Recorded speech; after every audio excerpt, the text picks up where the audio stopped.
부천시에는 찌르면 팍 나와야 되는데 잘 모르겠어요. 부천시에는 모든 교인은 모든 지도자는 나는 부천교회는 우리는 말대로 이 말대로 돼야 돼. 예배드리기 전에 이렇게 한번 입을 우리들이 열고 하나님 앞에 영광 돌리고 그러면 예배가 조금 더 은혜로운 것 같아 내가. 그래서 자꾸 여러분들한테 이렇게 강조하는 그런 모습인 것 같아요. 오늘은 우리가 매년 맞이하는 추수감사절이에요. 추수감사절. 그래서 이제 우리 부천교회에서도 추수감사절을 꽤 오래 많이 이렇게 지냈어요. 그래서 매년 맞이하는데 이렇게 맞이할 때마다 많은 것을 느끼고 깨닫는 그런 모습이란 말이죠. 성경에서는 이렇게 추수한 걸 가지고 예배 드리는 장면이 창세기부터 나와요. 그래서 가인과 하벨의 제사 때부터 가인이 추수한 걸 가지고 하나님 앞에 예배를 드렸던 그런 모습이에요. 근데 그때 하나님이 원하시는 것은 양의 제사를 더 원했던 거예요. 그런 모습에 차이는 있었지만 예배의 그 모습은 있었단 말이에요. 그래서 어떻게 보면 성경에 보면 그 후로 또 우리들이 이렇게 성경을 보면 유대인들에게 7절절을 지켜라. 그래서 맥추절을 지켜라. 그러면서 맥추절을 지킬 것을 강조하셨고 수장절을 지켜라. 그런 것을 강조하셨던 그런 모습이 있어요. 사실 우리가 지키는 이 추수감사주일은 1621년에 시작했다. 이렇게 볼 수가 있는데요. 그 근거가 뭐냐면 영국에서 하나님을 좀 제대로 믿겠다고 결심한 사람들이 있었어요. 그래서 하나님 맨날 이 교회가 국교가 이제 영국의 국교가 형식적이고 말씀을 떠나고 그래서 그 사람들이 볼 때 이거 왜 하나님을 믿는데 왜 저 따위로 믿어? 그러면서 좀 하나님을 우리가 좀 진실하게 한번 제대로 믿어보자. 그런 결심을 한 사람들이 있어요. 그 사람들이 뭐냐면 청교도더라고 그러는데 이 사람들이 하나님을 제대로 믿었는데 이게 제대로 안 한 것들이 도리어 핍박을 하는 거예요. 박해를 하는 거예요. 언제나 가짜가 진짜를 더 괴롭히는 게 사실이지 않습니까?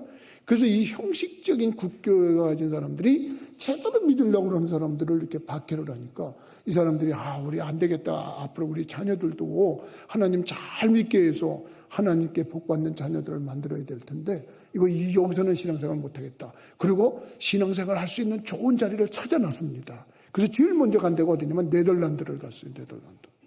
네덜란드를 갔는데 그 네덜란드 가서 가지고도 자녀들을 좀 하려고 그랬는데 거기는 더 힘든 거예요. 다른 나라고. 그래가지고 힘들고 그러는데 이 사람들이 안 되겠다 그래서 누군가 우리 신대륙으로 가자. 그 아메리카 그 대서양을 건너서 신대륙으로 가자. 그러고서 결단들을 합니다. 그러니까 의기투합한 사람들이 그럼 우리 거기 가려면 배가 있어야 되지 않겠냐. 그리고 배를 그들이 열심히 일을 해서 돈을 모아서 배를 한 척 구입을 합니다. 처음에 구입한 배가 스피드웰, 그러니까 아마 말 그대로 하면 그냥 속도가 빠른 배다 아마 그런 뜻인 것 같아요. 스피드웰이라고 돼 있으니까 그런 배를 하나 샀는데 근데 이 배는 이름은 그럴듯한데 장기적으로 가기에는 적합하지가 않아. 배가 작은 데다가 이 대서양을 건너간다는 게 쉽지가 않은 거예요. 그래서 이 배를 팝니다. 팔고 다시 돈을 모아가지고 배를 한 척 사는데 그 배가 그 유명한 메이플라워라고 하는 배예요. 난 이 메이플라워라고 하는 배의 모형을 봤습니다. 어디 가서 봤냐면 언제가 우리 교우들을 데리고 미국에 한번 성지를 방문해보자. 미국에도 우리 기독교인들이 가야 될 만한 성지가 있지 않겠냐. 그래서 우리 교인들하고 같이 미국 성지를 갔는데 그러면 미국에 기독교가 처음 발을 디딘 데를 한번 가봐야 되지 않겠냐. 그래가지고 프리머스라고 하는 지역을 가봤어요. 근데 프리머스라고 하는 지역을 갔더니 해안가인데 거기에 한 바위가 이렇게 덩그러먹게 있어요. 근데 그 바위가 있는데 거기에 우리 동양식의 누각이 하나 있는 거예요. 누각. 그래서 우리가 원래 시골에 가면 똑같은 건 아닙니다만 연료비, 효자비 그런 거 있을 때 그 후손들이 그 누각을 안고 그 안에다 비를 세우는 거 있잖아요. 그런 식이나 똑같은 거예요. 가서 그게 뭔가 그러고 봤더니 아는 것도 없고 바위 덩어리만 하나 있어. 근데 그게 뭐냐 그랬더니 메이플라워 배를 타고서 대서양을 건너와가지고 처음에 발을 딛고 디딘내린 그 돌이라는 게 그게 그 역사적으로 맞는지 안 맞는지 모르겠어. 근데 그 사람들이 그렇다고 해서 난 그렇다 믿었어요. 근데 거기 보면 그 근처에 박물관이 있어. 박물관. 그 박물관이 있는데 배들의 모양을 만들어 놓은 거예요. 배들의. 그러면서 여러 세계 유명한 배들, 역사적으로 유명한 배들을 만들어 놨는데 그 한가운데 뭐냐면 메이플라워라고 하는 배. 그렇게 해가지고 이름을 딱 붙여놨어요. 그래서 보니까 범선이야. 보니까 어마어마하게 이 배가 요란한데 그 깃발을 들고 이렇게 있는 모습이 아주 보기에도 멋있었어요. 깜짝 놀라고 내가 본 배가 하나 또 있었어. 거기서 이렇게 보다 어디서 많이 본 배야. 그래서 무슨 배일 것 같아요? 거북선이 있었어. 거북선. 거기에 우리나라 거북선이 그 배 안에 같이 있었던 거예요. 그래가지고 와 여기 거북선이 있네. 그리고 우리 모두가 놀래가지고 좋아했고 긍지와 자부심이 있었는데 다른 유명한 배들보다도 제일 튼튼하게 멋있게 보인 배가 거북선이었어요. 그래서 우리 그 조상님의 그 어떤 자부심과 긍지를 가지고 왔던 적이 있어요. 근데 그 프리무스라고 하는 지역에서 그 처음에 온 사람들 그게 180톤이라고 하는 배인데 180톤뿐이 안 되는 배인데 1620년에 거기 도착을 했대요. 근데 처음에 102명이 출발을 했는데 미국에 도착해서 그 농사를 1년 짓는 동안에 44명이 병이 들어서 세상을 떠났어요. 그리고 너무너무 겨울에 도착을 해가지고 어려워가지고 힘들데 그래도 거기 인디언들이 좋은 사람 인디언들이 그 사람들을 도와줘가지고 곡식에 씨앗도 갖다 주고 이 땅에서는 어떻게 농사 져야 된다 그런 것도 가르쳐주고 그런 거예요. 그래서 그 다음에 많은 사람들이 죽고 질병에 걸리고 허약해지고 막 그랬지만 그래도 하나님이 이런 곡식을 줬다 그러면서 그때 하나님께 예배를 드리면서 자기들에게 은혜를 베풀어준 인디언들도 초청을 해가지고 잔치를 벌였어요. 그게 우리 기독교의 추수감사절의 출발이에요. 출발. 근데 우리나라는 어떻게 시작됐냐면은 우리나라는 그 미국의 선교사님들이 오셨잖아요. 장로교의 언더우드 선교사님하고 우리 감육의 아펜젤러 선교사님이 오셨는데 그 선교사님들이 이 땅에 발을 딛고 처음 출발한 걸 기념을 해가지고 11월 셋째 주 수요일 날 뭐를 했냐면 첫 추수감사 주일을 지킨 거예요.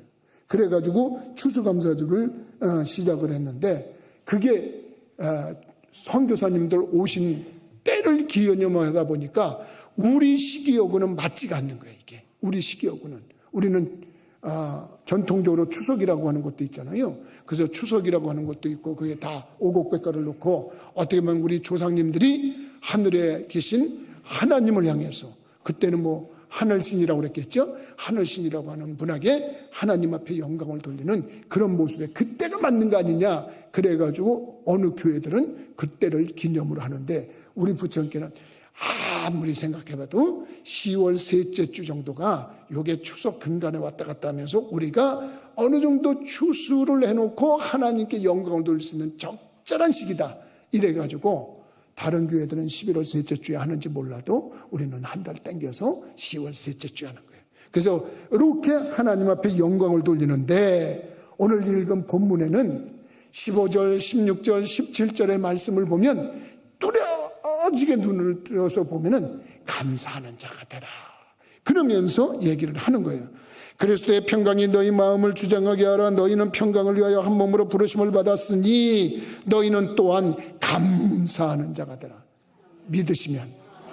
그러니까 오늘 말씀에 감사하는 자가 되라는데 16절에도 보니까 그리스도의 말씀이 너희 속에 풍성히 거하여 모든 지혜로 피차 가르치며 권면하고 시와 찬송과 신령한 노래를 부르며 감사하는 마음으로 하나님을 찬양하고 감사하라는 거예요. 감사하는 마음으로 여러분들 찬송 부를 때 감사하는 마음으로 찬송을 하라는 거예요. 그 다음에 17절에 보니까 또 무엇을 하든지 말에나 일에나 다 주 예수의 이름으로 하고 그를 힘입어 하나님 아버지께 감사하라.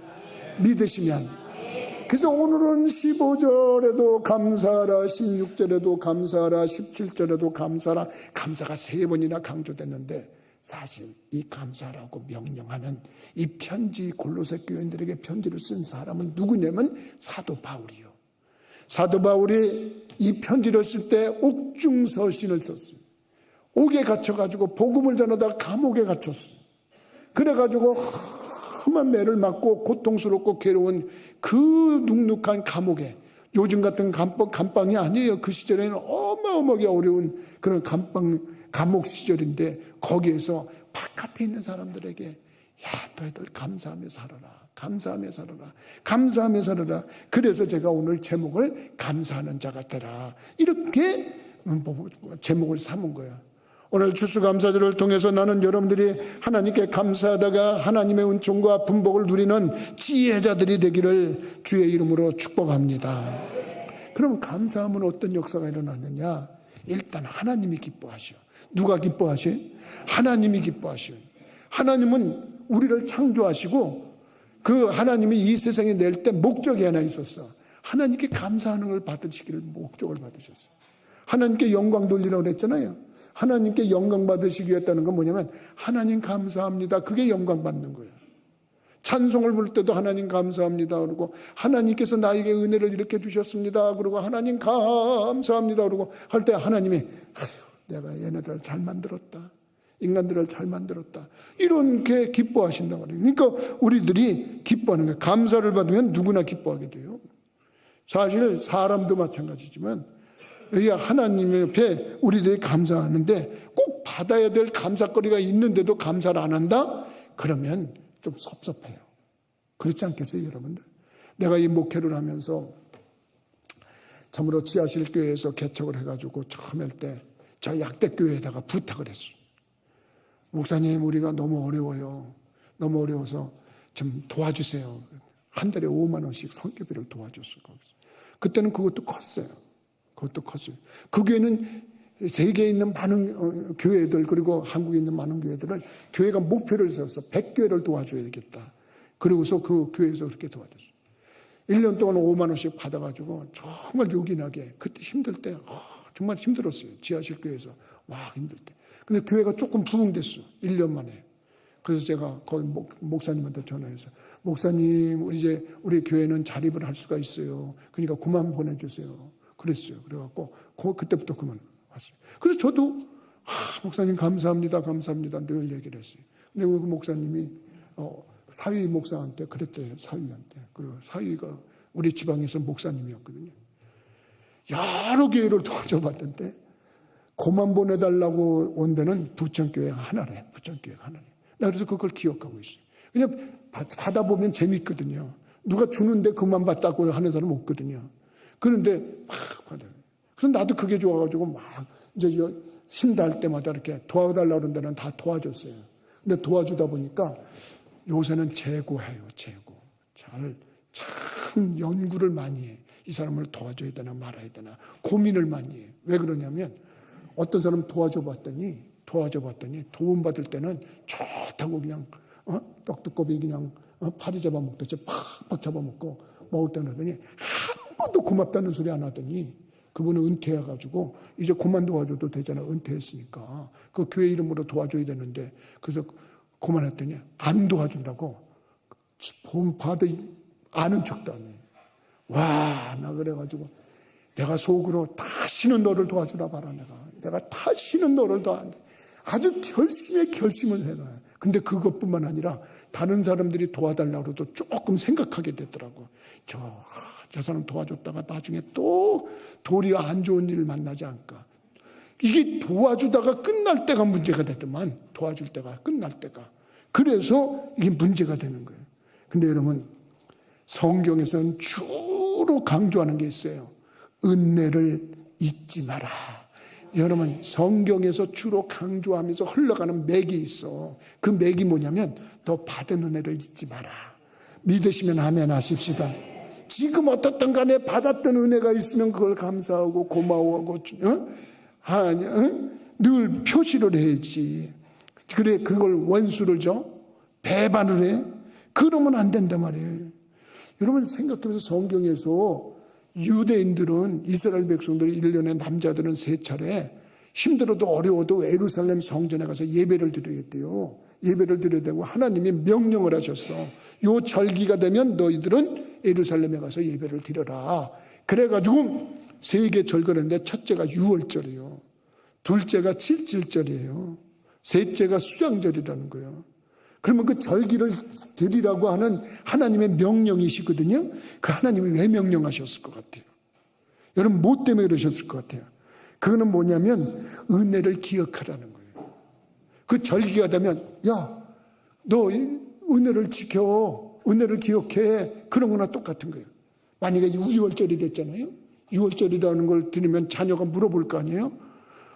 아빠 오늘 이게 뭐예요? 무슨 예배예요?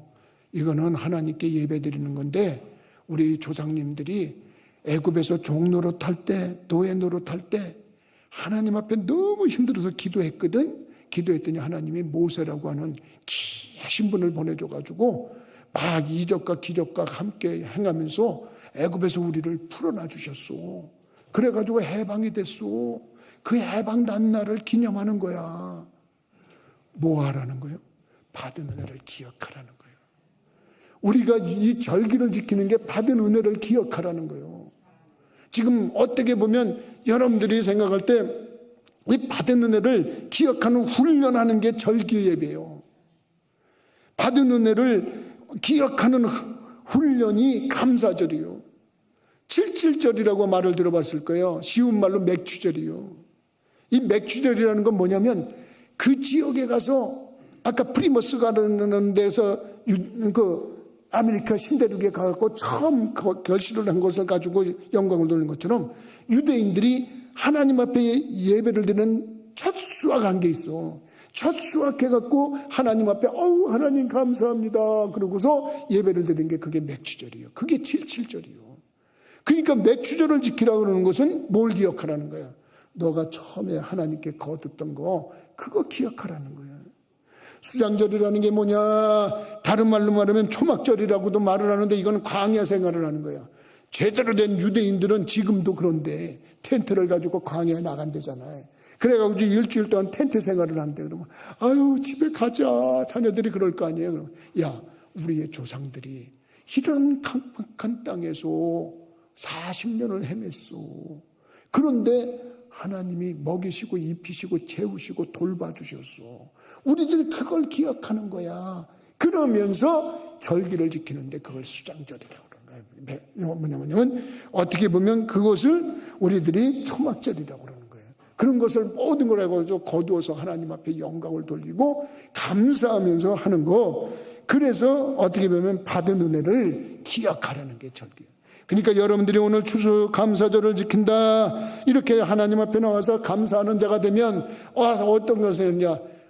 금년 한 해도 하나님께 감사하는구나. 하나님께 영광을 돌리는구나. 이렇게 하나님 앞에 감사하며 영광을 돌면 감사하면 더 큰 축복, 더 많은 은혜 우리 하나님 기뻐하셔서 받으신 것 가지고 더 많은 것을 베풀어 주는 줄 믿으시기 바랍니다. 하나님은 은혜를 받는 영광을 돌리고 하나님께 감사로 영광을 돌리면 하나님도 결심하실 겁니다. 어떻게 결심하냐면 내가 얘들에게 더 많은 것을 줘야 되겠구나, 더 귀한 것을 줘야 되겠구나, 그렇게 생각하시고 많은 것을 베풀어 주는 거예요. 그래서 어떻게 보면 오늘 이 자리에 나오신 분들, 그리고 지금 인터넷으로 예배 드리시는 분들 있잖아요. 여러분들은 복이 있는 거예요. 왜 그러냐면 내년에 복을 받느냐 못 받느냐를 결정하는 순간에 그 중요한 날에 온 거예요. 아니 하나님도 잘 생각해 보세요. 지금 나와서 하나님 감사합니다. 한 해 동안 하나님이 이런 복을 베풀어 주셨어요. 이런 은총을 주셨어요. 그리고 감사하면 야 하나님께서 하나님이 얘네들은 내년에도 내가 감사를 받아야 되겠다. 그리고 더 많은 걸 베풀어 주는 거 아니에요? 오늘 추수감사절 이제 아는데 안 나온 사람도 있어요. 아는데도 일부러 안 나오는 사람이 있어요. 그런 사람은 하나님이 얘는 안 되겠다. 어떻게 오늘 아는데도 제대로 아는데도 안 나와. 그러면서 얘는 감사할 줄 모르네. 그러면 있는 것도 뺏어버리는 거예요. 넌 감사를 못하는구나. 이런 모습을 갖는단 말이에요. 그러니까 하나님께 영광 돌리는 날, 우리가 생각해보자. 우리가 주님 앞에 매 주일날 나와서 예배드리는 이유가 뭐예요? 하나님, 우리들이 이렇게 주님 앞에 나와서 예배를 드릴 수 있는 것은 하나님이 육신이 돼서 이 땅에 오셔가지고 십자가에서 대속의 보혈을 흘려주셔서 우리의 죄를 사해 주시고 우리를 천국에 들어가게 하셨어요. 천국에 들어가서 하나님과 존귀와 영광을 돌리게 해주시다. 이 은혜가 너무 감사해서 하나님께 예배를 드립니다. 그리고 매주일 예배를 드린단 말이에요. 그럼 하나님이 얼마나 기뻐하시냐.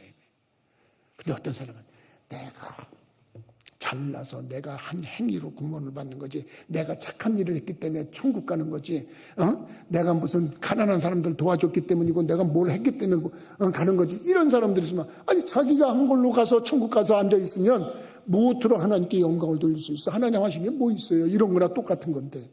그러니까 여러분들이 생각할 때 하나님께서 해주신 일을 기억하고 훈련하는 거, 그게 절기의 예배라고 하는 것을 깨닫는다 그러면 오늘 이 자리에 앉아있는 것을 하나님께 감사하고 영광 돌릴 때 그 영광은 하나님께서 내년에도 더 많은 분복을 허락하신다는 사실 깨닫기를 주님의 이름으로 부탁을 드립니다. 그래서 여러분들은 지혜 있는 자들입니다. 하나님을 기쁘시게 해드리기 때문입니다. 그런데 이렇게 하나님 앞에 감사하면 사람도 기쁜 일이 생깁니다. 조금 아까도 얘기했지만 내가 은혜를 베풀어 줬는데도 인사도 안 오고 아는 척도 안 오고 왼수진사람처럼 생각하고 이러면 갈 결심이 생기지요. 아유, 저런 인간을 내가 도와줬다니 내가 미친 사람이다. 내 인간 생각으로 그런 생각이 들었던 적이 있어요. 솔직히 생각해서. 그런데 요전에 저하고 같이 공부했던 동기 목사님들을 만난 적이 있어요. 동기 목사님들을 만났는데 갑자기 어느 목사님이 그런 말씀, 나는 목사님 생각할 때마다 목사님 만나도 나 그때가 생각이 나요. 그래서 언제요? 그랬더니 목사님 교회를 우리들이 방문했을 때 목사님이 어딘지 이렇게 한참 차를 타고 가가지고 무슨 산속 같은 데 들어갔는데 그때 시절에 그 유명한 고기를 풍성하게 사줬다는 거예요. 나는 기억도 없어. 그래서 가만히 얘기를 들어봤더니 그때 시절에 유명했던 고기가 그 시절에 가장 비싼 고기였대, 그게. 그래서 그런데 내가 참에 여기서 그게 무슨 고기라고 내가 얘기는 할 수가 없어요. 그래서 내가 가만히 생각을 해봤더니 아이고, 풍계가든을 갔었구나. 내가 그렇게 생각을 했어요. 그러니까 거기를 딱 갔는데 조금 사준 게 아니라 맛만 보여준 게 아니라 나는 잊어버렸어. 근데 나는 잊어버렸는데 풍성하게 배가 터지도록 먹었다는 거예요. 자기는 그걸 잊을 수가 없대. 그래서 목사님 그때만 생각하면 목사님 너무 감사하다고. 그래서 목사님 또 오세요. 내가 사드릴게. 오세요. 내가 사드릴게. 왜? 감사하다는데, 고맙다는데, 인사를 그렇게 많은 사람들 앞에서 하는데 내가 목사님 또 먹고 싶어서 그랬죠. 그러고서 내가 그렇게 얘기하겠어요? 아니지. 오세요. 언제든지 오세요. 내가 그렇게 해드릴게. 나는 기억도 없는데 본인이 기억하면서 감사하다 그러면 여러분 해주고 싶고 또 사주고 싶고 또 입혀주고 싶고 또 먹여주고 싶고, 그런 게 우리 인격을 가진 인격체 아니겠어요? 하나님이 뭐 다르신 분이에요. 우리들이 가진 인격하고 똑같은 것을 가지고 계신 분이에요. 우리들이 그분을 높이면 그분은 우리들을 높임을 받고 기뻐하셔서 아이고 내가 뭘 더 해줄까 이렇게 생각하시는 분이에요. 나는 여러분들이 그 사실을 깨닫는 분들이 되기를 주의 이름으로 축복합니다. 사실 말입니다. 여러분들 사람도 여러 가지로 나눌 수 있지만 크게 나누면 불평하는 사람과 감사하는 사람이야.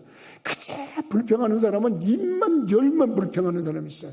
불평거리가 왜 그렇게 많은지 몰라요. 그래서 어떤 목사님이 책을 썼는데 제가 한참은 그 사람 책을 좋아했어요. 노만 빈센트 필이라고 하는 사람인데 이 사람은 긍정적 사고라고 하는 책을 쓴 사람이에요. 이 사람의 책 속에서는 그런 얘기를 했어요. 자기가 기차를 타고 어디를 이동하고 있는데 그 기차는 1등 칸, 2등 칸, 3등 칸이 있고 아주 귀중한 칸이 있어요. 그래서 그 가격이 다 달라요. 근데 중간에서 어떤 기부인이 타는데 벌써 옷 입은 거 보면 그 사람이 얼마나 잘 사는 사람인지, 어떻게 꾸민 사람인지, 뭐 잘 살아서 꾸몄는지 못 살아서 꾸몄는지는 모르겠지만 한눈에 봐도 보통 사람은 아니다. 왜냐면 뭘 치렁치렁하고 뭘 아주 요란하게 하더라는 거예요. 그래서 그렇게 쳐다봤는데, 아니 이 사람은야 안자부터 시작해갖고 불평을 시작하는데, 뭐냐면 일단 1등 칸에 왜 이렇게 사람이 많냐는 거야. 1등 칸에 아니 지만 있어야 돼 거기. 그러면서 또 한다는 말이에요. 음식관에 가서 음식을 먹는데 비싸기는 꽤 비싸고 왜 이렇게 맛은 없냐 그러면서 불평을 하더라는 거예요. 그러면서 왜 직원들은 왜 이렇게 불친절하냐, 그러면서 처음부터 끝까지 자기가 듣는데 입을 열면서 불평하는데 그 주위에 있는 사람들이 다 기분이 상하더라는 거야. 그가 하는 말을 들은 순간서부터. 그 사람은 주위에 있는 사람들 기분 나쁘게 만드는 불평을 생산하는 공장 같더라. 그 사람 책에다 그렇게 써놨어. 그러니까 불평도 생산하는 공장 같은 사람이 있는 거야. 감사의 조건이 있어도 감사하지 못하는 사람이 정말 불행한 사람입니다. 감사하는 조건을 따라하는 것이 아니라 감사는 습관이에요. 여러분들도 마찬가지예요. 가정에서도 감사가 있는 가정은 그 가정이 천국이에요. 가정에서 불평이 있는 가정은 미안하지만 그 가정이 지옥이야, 지옥. 그래서 가족들이 입만 열면 서로 불평하고 원망하고 하는 그런 모습을 갖는다면 그 가정은 불행한 거예요. 감사할 수 없는 상황이라도 감사한 마음을 가지고 서로를 격려하면서 감사함의 그 느낌을 전달하고 그럴 때 그 가정이 천국이 되는 거예요. 사실 우리들이 꼭 감사할 일만 있어서 감사하나요? 성경은 그렇게 얘기를 안 해요. 감사할 조건이 안 돼도 감사하면 감사한 일이 생긴다고 말하는 게 성경의 내용인 줄 믿으시기 바랍니다. 지금 상황은 감사할 거리가 없어. 지금 상황은 어려워. 지금은 힘들어요. 그런데 이 상황을 감사하면 그 감사의 조건으로 바뀐다는 거예요. 그 대표적인 사람이 누구냐면 욥이라고 하는 사람. 욥이라고 하는 사람은 말입니다. 정말로 없는 거 없이 부럽게 살고 많은 이들이 부러워하던 사람이라는 거 성경에 나잖아요. 부자 중에 최고의 부자였고 자녀가 10남매가 있었잖아요. 그런데 우리나라 지금 이 필리핀에 쳤던 며칠 전에 필리핀에 태풍이 쳐들어와 가지고 그냥 수많은 사람이 희생을 당했어요. 우리는 별로 그런 뉴스를 들을 시간이 없어서 못 들었지만 현지에 있는 사람이 알려줘서 그런 거예요. 대만, 중국에 지금 태풍이 쳐갖고 난리 쳐가지고 얼마나 했는데, 근데 우리나라는 그래도 태풍이 비켜가지 않았어요. 근데 미국에 태풍 들어오는데 얼마 전에 뉴스에 나오니까 허리케인이라는 게 지나가면서 엄청났잖아요. 욥 시절에 그런 게 온 거예요. 욥 시절에. 그래서 그게 와가지고 지붕이 그냥 주저앉아 버렸어요. 10명이 그냥 한순간에 다 죽어버렸어요. 그러니까 얼마나 이게 상처가 될 일이요. 근데 있던 재산 모든 것들을 다 강도 떼들이 와가지고 다 뺏어가고, 아무 자기 몸은 악창이 나가지고 기아장으로 긁어도 시원하지가 않다고 그랬어요. 근데 사람들은 저 정도가 되면은 다 하나님을 욕하고 저주하고 죽을 텐데, 이 욥이라고 하는 사람은 그런 상황에서 아주 멋진 말을 하나 해내요. 그게 뭐냐면 욥기 1장 21절부터 22절에 하는데, 내가 어머니로부터 이 세상에 태어났을 때 알몸으로 태어났지 않았냐. 그러면서 욥기 1장 21절 22절의 말씀을 참고해서 보면, 이르되 내가 모태에서 알몸으로 나와 싸운즉 또한 알몸이 그리로 돌아가올지라. 주신 이도 여호와시요 거두신 이도 여호와시니 여호와의 이름이 찬송을 받을지니이다 하고, 이 모든 일에 욥이 범죄하지 아니하고 하나님을 향하여 원망하지 아니하니라. 믿으시면. 그러니까 보통 사람 같으면 야 하나님이 계시면 나한테 이럴 수가 있어, 그러고 하나님한테 원망하고 불평하고 참 저주하고 그러고서 저주를 받을 텐데, 욥은 이렇게 얘기를 하는 거예요. 그러면서 원망하지 않았대, 불평하지 않았대. 근데 성경은 욥기를 마감할 때 그가 하나님께서 갑절의 축복을 줬다는 거예요. 갑절의 축복. 믿으시면 아멘 하십시다. 여러분 성경 구절에 보면 하박국 선지자가 있을 때 하박국 3장 17절로 19절 말씀을 보면 비록 무화과 나무가 무성하지 못하며 포도나무에 열매가 없으며 감람나무에 소출이 없으며 밭에 먹을 것이 없으며 우리에게 우리의 양이 없으며 외양간에 소가 없을지라도 나는 여호와로 말미암아 즐거워하며 나의 구원의 하나님으로 말미암아 기뻐하리로다. 주 여호와는 나의 힘이시라. 나의 발을 사슴과 같게 하사 나를 나의 높은 곳으로 다니게 하시리로다. 믿으시면 내가 이 세상에 아무것도 없어도 다 먹을 것이 없고 요양간에 소가 없고 아무것도 없어도 나는 하나님을 원망하지 않고 하나님을 찬양하면 하나님이 사슴과 같이 발을 내려다 높은 곳에 세워준다고 하박국 선지자는 그렇게 고백을 하고 있어요. 이게 감사하는 자의 모습이라고 할 수가 있어요. 여러분, 하나님을 기쁘시게 해보세요. 그러면 하나님이 기뻐하시고 더 많은 것을 주세요. 사람을 기쁘게 해보세요. 오늘 예배 마치고 나오면 집에 가서는 반드시 처음 만나는 사람한테 감사해요. 남편이면 아내에게 감사해요 한번 말을 해보세요. 아내가 남편에게 감사하고 남편이 아내한테 여보 당신이 있어서 감사해요. 부모들은 자녀들을 보고 얘야 네가 있어서 감사하다. 그리고 한번 해보세요. 자녀들은 부모님이 계셔서 감사해요 해보세요. 거기가 천국으로 변할 겁니다. 당신이 뭐한 게 있어서 우리 가정에 와가지고 뭐한 게 있어. 당신이 뭐한 게 있어. 뭐한 게 있어. 원망 불평만 해보세요. 거의 지옥이 생지옥이 돼버리는 겁니다. 나는 오늘 이 추수감사절을 맞이해서 감사하는 자가 되라 이 말씀을 생각한다 보면 여러분들이 감사할 때 그 자리가 천국이 되는 것이고 그 자리가 복받는 자리가 될 터인데 나는 여러분들에게 많은 유익의 주인공들이 돼서 내가 이렇게 감사했더니 결과는 내가 또 이런 복을 받았구나. 그런 것을 깨닫고 감사로 인생을 살아가는 믿음의 성도들이 되시기를 주의 이름으로 축복합니다. 기도하시겠어요? 거룩하신 아버지여 전능하신 하나님이여 1년에 한 번 맞이는 추수감사를 맞이해서 하나님 뜻대로 우리가 은혜를 기억하는 훈련을 했사오니 주신 은혜 잊지 말라고 하시는 하나님의 큰 맥락의 말씀 우리가 잊지 않고 항상 감사하며 살아가게 하여 주옵소서. 위로는 하나님께 감사하고 아래는 사람들에게 감사하며 자연 만물 모든 것이 나에게 있음을 감사하면서 감사한 마음을 살 때 내 주의가 나 때문에 천국이 된다고 하는 사실을 깨닫게 하여 주옵소서. 우리 부천교회 성도들 모두가 감사의 주인공들이 되고 축복의 주인공들이 되도록 역사하시기를 원하옵고 예수 그리스도 이름으로 기도드리옵나이다. 아멘.